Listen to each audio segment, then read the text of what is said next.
Hello guys, welcome to you. In this video, we are going to see how to check your computer or laptop has TPM or not by the simplest two way. So let's go to our first way. First way is just go to the start and type tpm.msc and click on the tpm.msc.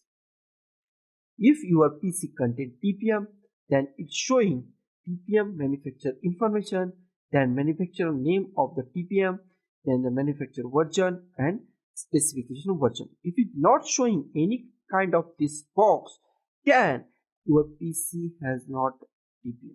So go to the another way. So another way is just go to the start and type device security. Just type device security. Just click on the device security at here. In device security, we find security processor. Okay, at here. Security processor details. Just click on security processor details.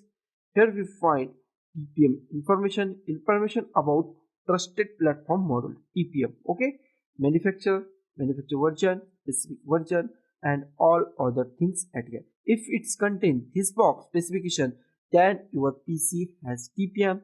So don't worry about this and just install Windows 11 on your PC.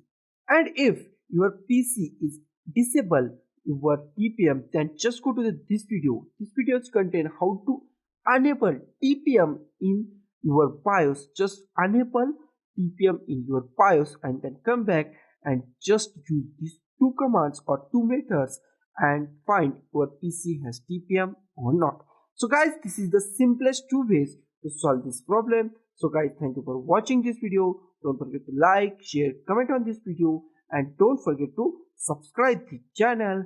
Thank you guys.